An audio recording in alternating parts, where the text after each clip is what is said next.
ملک احمد صاحب، ایک عام ایکسپیکٹیشن ہے اس وقت اسلام آباد میں، وہ یہ ہے کہ پی ڈی ایم کوئی ایسی لیجسلیشن لانا چاہتی ہے کہ انتخابات کو ایک ہی روز میں کروانے کے لیے کوئی نیا قانون پارلیمنٹ کے مشترکہ اجلاس کے ذریعے پاس کروایا جائے اور پھر اس کی بنیاد کے اوپر انتخابات کو ستمبر اکتوبر تک لے جایا جائے. جن دو صوبائی اسمبلیوں کا دباؤ ہے آپ اس سے نکل جائیں. کیا ایسی کوئی تجویز زیر غور ہے؟ دیکھیں ملک صاحب، یہ تو آئین میں ترمیم کے بعد ہی ممکن ہو سکے گا، اگر ہو سکتا ہو کبھی، اور آئین میں ترمیم کی تو کوئی صورتحال ہے نہیں. اور میں نہیں سمجھتا کہ موجودہ آئین کی صورت میں یہ آئین کے کچھ تقاضے ایسے ہیں کہ پورے نہیں بھی ہو رہے اس وقت، اور وہ تقاضے کو آج ہی پورے نہیں ہو رہے. دیکھیں نا، کانسٹیٹیوشنل بریچ تو کانسٹیٹیوشنل بریچ ہے، چاہے وہ قاسم سوری کی صورت میں کانسٹیٹیوشنل بریچ ہو، چاہے وہ آرٹیکل 95 کی کانسٹیٹیوشنل بریچ ہو، چاہے وہ آرٹیکل 224 کی کانسٹیٹیوشنل بریچ ہو. یہ ساری کانسٹیٹیوشنل بریچز ہیں. یہ صرف آرٹیکل 224 کے ایک سب آرٹیکل 2 کی 90 ڈیز والی بریچ نہیں ہے. اور یہ بریچز بڑی دیدہ دلیری کے ساتھ، بڑے زور کے ساتھ کی گئیں. مجھے سپریم کورٹ سے گلہ ہے، آرٹیکل 95 کی کون سی جس طرح بریچ ہوئی ابھی ہے فیصل کہہ رہے ہیں سر، جب ایک عدم اعتماد کی تحریک پڑی تھی اور اس تحریک کے پڑے ہوتے ہوئے قاسم سوری نے ایک ججمنٹ دی اور پوری کی پوری اسمبلی ڈیزالو کر دی.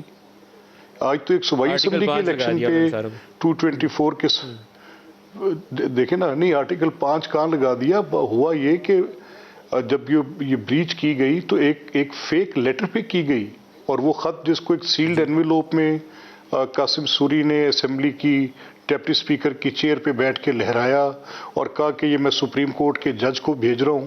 اور یہ وہ سائفر کے منٹس تھے جن منٹس کو ایکسینچویٹ کیا، غلط طریقے سے بنایا، ان کی ایک فیبریکیٹڈ ورژن اعظم خان سے بنوائی. وہ آڈیو لیکس میں ساری بات باہر آئی، وہ سب نے دیکھی سنی. اس کے اوپر ایک انکوائری ہو رہی ہے. ایف آئی اے نے اس آڈیو لیک کی تصدیق کر لی کہ یہ کریکٹ ہیں، آوازیں انہی کی ہیں. ان کے فرینزک کر لیے. ان کے فرینزک کرنے کے بعد جب اعظم خان کو آپ بلایا کہہ گیا رہے ہیں کہ تو عمران اعظم خان خان پیش اور ہونے سے اعظم خان انکار کی کیا. جو آڈیو لیک تھی اس کی فورینزک کروائی گئی ہے.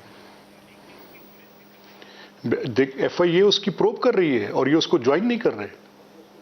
دیکھیں نا، یہ بات تو ایف آئی اے کے اندر باقاعدہ اس کی جو تفتیش ہے اس میں نوٹسز کے ذریعے ان کو بلوایا گیا، اس میں ان کو ریمائنڈر بھیجے گئے کہ آپ آئیں.